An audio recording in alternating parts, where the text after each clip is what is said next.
Seattle Seahawks out of here. And now we're going to the last team in the NFC West. And this is going to be one of my favorite ones to talk about. Yeah. In some ways, this is like, to me, like the most uncertain team in the league. I don't know. I mean, at multiple positions.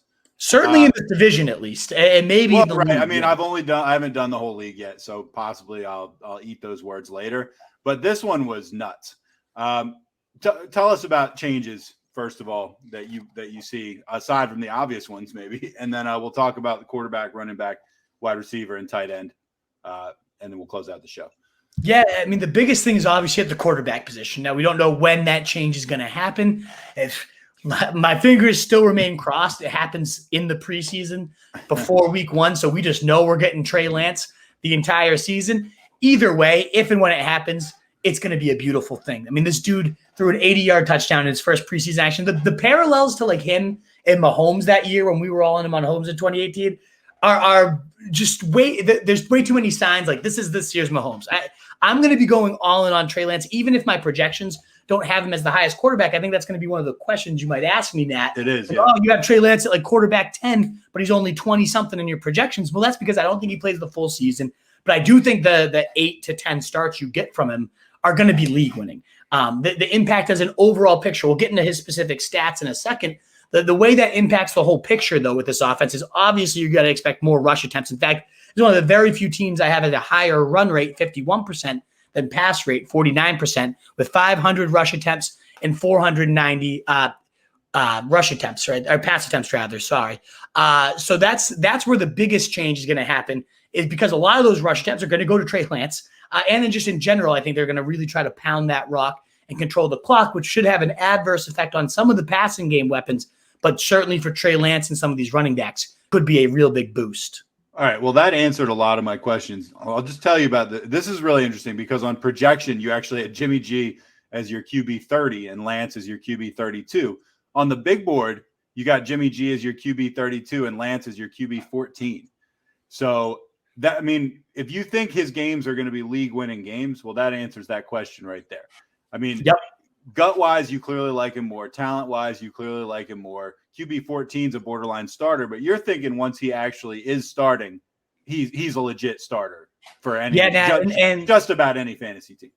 Honestly, I think I'm going to be bumping him to like 11 or 10 today. I have my big board update coming later tonight after we have a great Bills interview at 3:00 today too. So we're going crazy today. Three shows for you folks. Trey Lance was one of these stories of the preseason. I'm going to be bumping up his completion percentage right now. I have it at 47. It wasn't much higher this game, but 3 of them were drops. He showed, I knew he was talented. He looked that much better. Like I said, I really think this guy's going to be the Mahomes. Like in round 10, I'm taking Trey Lance, whether I've already taken a quarterback and I have a good safe option, don't care. Whether I don't have any quarterback and I need a safer option later, don't care. Round 10, I'm taking Trey Lance. Round 9 if I have to, considering if his price continues to get bumped up, because I do think he's going to be the one who wins leagues. You look at his playoff schedule, Atlanta, he's got the Titans, he's got Houston, 3 of the worst defenses in the league. He's got the Bengals leading into that too. So 14 to 17, depending on where you set your playoffs, he's going to have monster days. And the big part of those come as a runner. You know, he ran for 1,108 ATDs, 1,100 yards ATDs. So right now I have him just for 442 and 6. That's me in half a season. If this guy's the starter for a full year, I kind of split it up 50-50 here. If he's the full season starter, I think he approaches 1,000 yards, right around 810 TDs. I think he throws for about 3,025. So my projections, that's what's so tricky about this tool is what I think happens is a lot different than how it divides up in this tool, even again, if it's a short amount of time. But the case in point, whether the numbers look like it or not, draft Trey Lance every single time you can. Yeah. I got you. All right. Running back. Speaking of another uncertain, and actually, you know, even though the numbers were way different on quarterbacks, it actually doesn't seem as uncertain as it seemed on paper when you put it that way. I see where you're coming from. Running back situation, I don't know if it'll be the same. We got Trey Sermon and Raheem Mostert. Basically, you got them getting about an equal load, right? And you like these guys to combine for like 1,900 yards? Yeah, I think that they say that the early beat writers say if they can run it 500 times, including Trey Lance's attempts, That's their goal for the season. So that's what I set it at, because I really think they're going to go for that. Just 2 seasons ago, we saw them approach those type of totals when everything was really clicking, when they were all healthy. The running backs weren't, but everybody else around them was. That just they fell to injuries last year. But yeah, I really think this team is going to that Kyle Shanahan zone blocking scheme be by far other than the Ravens, this team's going to lead the league in rushing yardage. And if Trey Lance takes over sooner, I think they could surpass the Ravens' throne. That's the type of offense I'm kind of expecting, if that helps ground it for you. Yeah. Like a Raven style, just pound, bludgeon these teams into submission type of thing, and then take your time. They'll just have a better passer, in my opinion, in Trey Lance once he does take over. So you got Sermon and Mostert. You got them both like right around the 30 range, 27, 32, whatever. Like, you like them about it. Is there one of these guys you like more? Yeah, as you can see, I have Sermon projected for about 37% of the rushing workload, that ground pie of 500 attempts, with 32% going to Mostert and 13% going to Lance, which would bump up again if he's getting the full season start. I think Sermon is going to be the guy. I think Mostert starts the season as the guy, and he is always so fun to watch. I mean, 2 fastest runs in the NFL last year in the first 2 weeks. This guy's got game-changing speed. He's like a sports car in that sense, but he's also a sports car, and he's always kind of dinged up and needs a little work, and just is always in the shop, it seems, too. And so I think Mostert will have his big days, but I think Sermon, if and when that injury happens, brings so much more to the table in terms of being a complete full-down horse. Now, Mostert, that's not going to be. They tried it out last year. He got hurt. Be a great complementary piece. Might even start, but I think Sermon's the one that you can project for more volume. Might not be quite as efficient as Mostert in there, but this guy is perfect in the zone scheme. It's what he ran in Ohio State. They wanted him because of that. They called and told him, we couldn't sit here and wait for you. We trade up and get him in round 3, and he's just looked great in training camp so far. Yesterday, when Mostert was out in the preseason, Sermon started, so they're not playing any rookie games. Like, he has to earn this number 2 role. He is it right now. He saw 11 touches right off the bat. I think this guy is going to come in and be a monster, and if and when Mostert goes down, you got yourself a league winner. So that's kind of why, even if they project out to be in a little bit of a timeshare and nibble at each other's cheese, which will happen for a bit, I think the time is going to come at some point that Sermon takes over, whether that's injury or just outplaying Mostert.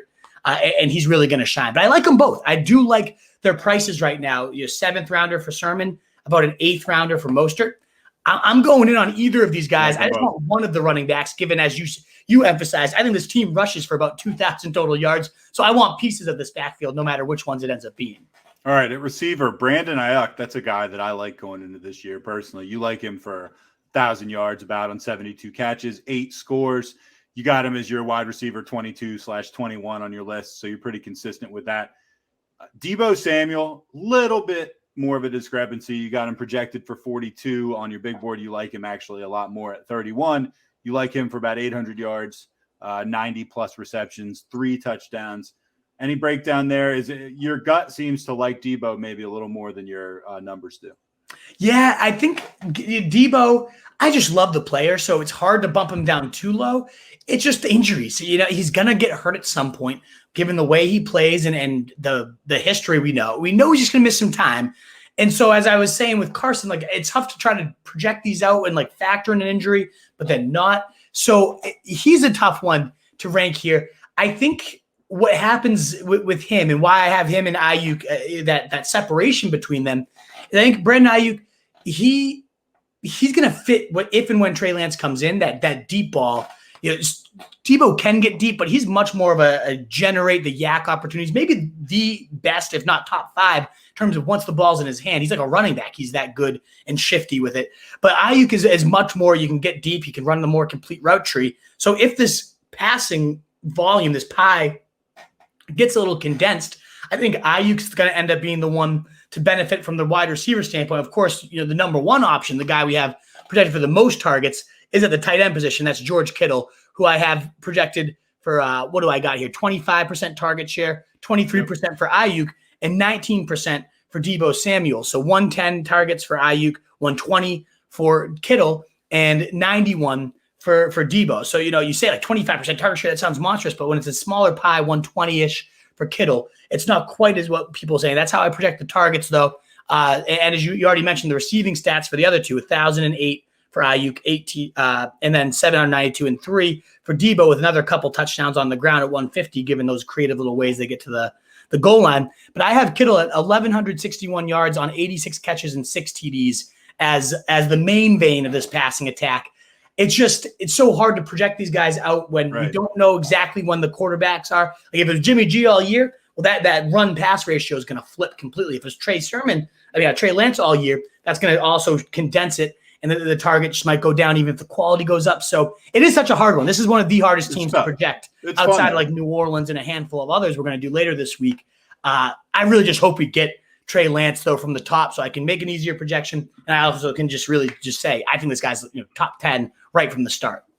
Real quick before we head out, where are you picking Kittle in a draft? So he goes like late second, early third. I haven't gotten Kittle in any of the early drafts I've done because I just like the running backs and receivers in his range. And if I'm going to go a tight end there, I'm going to go Darren Waller over Kittle. And this is tough to say because I think Kittle's the best tight end in the league, both as a receiver and especially as a blocker, the most complete guy. Maybe Kelsey's the best as a receiver, but he doesn't do nearly what Kittle brings to the table as a run blocker. There's the injury concern given the style of play. There's the fact that he's never scored more than 5 touchdowns, which I don't understand. I don't know why. Nuts. Is that really true? He's a big body. He's athletic. He can I don't get why he doesn't catch touchdowns. I think Shanahan loves using him as a decoy because he's a magnet down there in the red zone for defensive attention. Yeah, it's crazy, isn't that, Nat? The fact that he's never had more than 5 touchdowns. So that to me, his ceiling's a little more capped, especially again if Lance becomes the starter and the aerial pie shrinks a little bit. At his price, give me Allen Robinson, give me Terry McLaurin, give me the running backs in that range like J.K. Dobbins. I'm not into George Kittle this year. It could be bite me in the ass because I love him so much as a player, but the opportunity cost is too high. If I miss out on Kelsey and I miss out on Waller, I'm probably waiting to like a Hawkinson 4 rounds later, who I think will have similar stats to Kittle, just at that discount. I actually agree with that analysis pretty much 100%. What is up, you fantasy wolf? Thanks so much for tuning in. If you haven't already, share your thoughts in the comments, check out some more videos, and join the newest Wolfpack by subscribing below.